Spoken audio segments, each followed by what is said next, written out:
everyone. My name is Maria Thomas, and I work for Allianz Research, the global team of economists, strategists, sector advisors, and foresight experts of the Allianz Group, led by Ludovic Subran.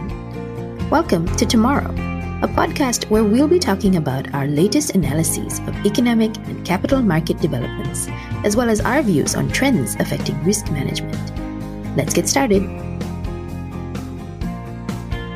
With a recession mostly avoided and inflation mostly circumscribed, what lies ahead for the global economy? In this episode with Ana Boata, Head of Economic Research, and Jordi Basco Carrera, Lead Investment Strategist, we find out more from the latest global economic outlook for 2023 to 2025. Hello, Ana and Jordi. Welcome to the podcast. Hello, Maria. Hello, Maria. So the question that is on everyone's mind right now is the global economy still at risk of a recession this year? What do you think? Well, it's a tough question because even though we avoid recession in most of the markets, we remain borderline recession. And clearly there are markets and large economies where we will still have 1 or 2 quarters of slightly negative growth. Like in the US, we expect the first quarter of 2024 to be negative. In Germany, we are still in a recession until Q2 2024, and other markets that are exposed to global trade, to the energy crisis in Europe. So clearly, we are in an environment where growth is almost zero or slightly negative, and we should expect this subdued growth to stay with us for a while. Clearly, in the US, for example, we are at 6 quarters of zero growth, and the same also in the Eurozone or in the UK. In China, we don't grow that much because of the cyclical and structural issues. And emerging markets, of course, without any large growth engines worldwide, can't grow too much, right? So overall, subdued growth at the global level at 2.4% in 2024 and then 2.7% in 2025.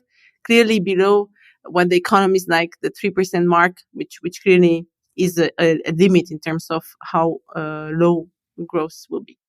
So what about inflation? Is that showing some signs of slowing down? Well, inflation with subdued growth should come down, right? It's natural. Now, there are some sticky components in the inflation numbers, especially from services, which could stay for us in the coming quarters, especially because of wage developments in the sector.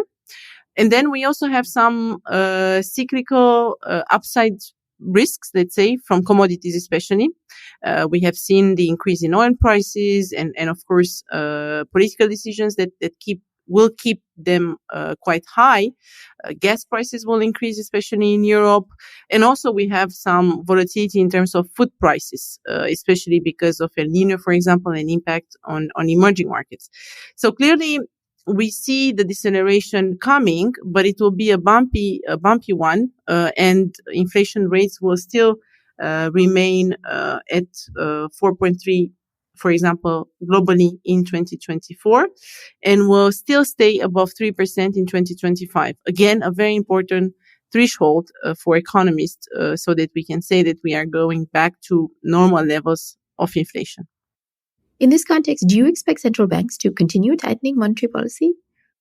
So let's say that it's not a good moment to be a central banker because central banks would have to take the decision if they want to continue to hike to fight these inflationary pressures, or they would like to start pivoting. In our scenario, what we see is that the US Fed will hike one last time now in November, and then both the ECB and the Fed will play with time rather than playing with the level. Because of this, we expect basically rates to remain relatively high for the next 9 months. And then due to initial disinflationary trends and also due to the erosion in the labor market that we are starting to see, but it's still not really visible, we expect the central banks to actually start cutting rates moderately, but start cutting rates. This is basically due to the fact that we believe central banks don't want to create a recession or to lead into a recession. So they would have to revert their monetary policy stance in the second half of 2024. What are the big risks you're watching out for as we go into 2024? Well, I think the largest one comes from politics, geopolitics, and social risk. 2024 will be a very long year from the political risk perspective. We have 75% of global GDP that will go to pools. With that, the European elections, the US elections, the UK elections, and some large emerging markets. And of course, whenever politics are involved, there's also a high risk of policy mistakes.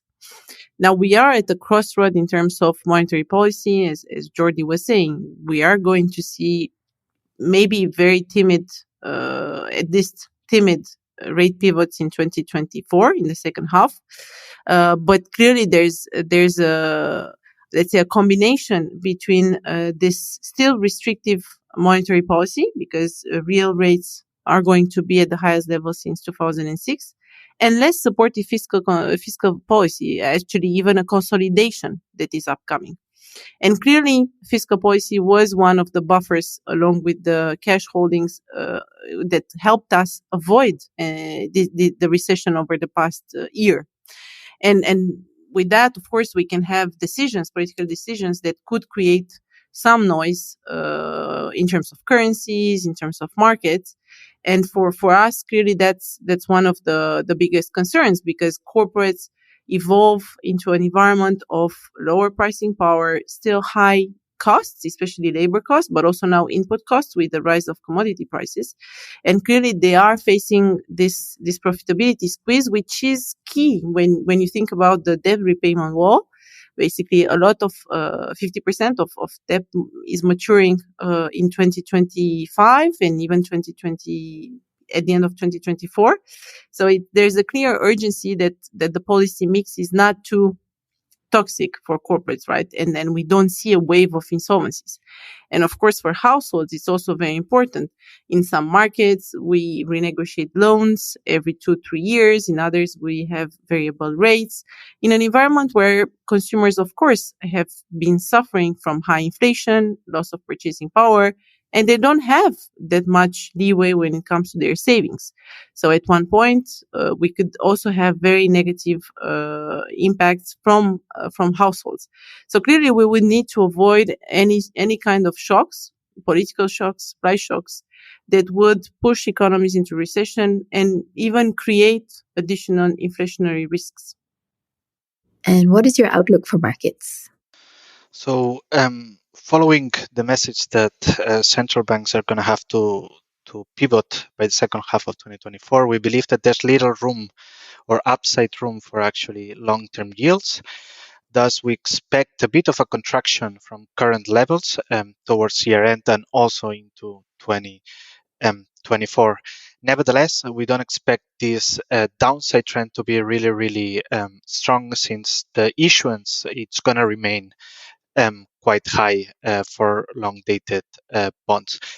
If we move into risky assets and starting with corporate credit, what we see is a bit of added volatility. We're going to continue to have these sort of episodes of high volatility, but we expect quality investment grade credit to actually bode well throughout the cycle, despite this increase in financing costs. Of course, we have to differentiate between the US and the Eurozone. In the case of the US, it seems that companies are a bit more resilient and have a bit more leeway to basically deal with increased financing costs. In the case of Europe, companies are not supposed to be that resilient, but in any event, the quality corporate is supposed to bode well this increase in financing costs. Thus, we expect a bit of a compression in corporate credit spreads moving into 2024. When it comes to equity, we expect companies to remain resilient and to basically be able to withstand this slowdown in demand. We still believe that they have a bit of way to go, but this upside is going to be rather limited. So we expect around 8 to 9% total return for both the US and the Eurozone. And then in 24 and 25, we also expect average historical returns. So no big upside surprise, but also no big downside surprise for equity markets. Thank you very much. Thank you, Maria. Thank you, Maria. Thank you so much for listening. You can find the full report we just spoke about on our website. We'll leave a link in the show notes. If you'd like to discover more of our research, you can also follow the Ludonomics newsletter on LinkedIn. We'll leave a link down below for that too. If you like the podcast, please send it to any of your friends who might like it too, and leave us a rating and a review. We'd love to hear your feedback. In the meantime, stay tuned for the next episode.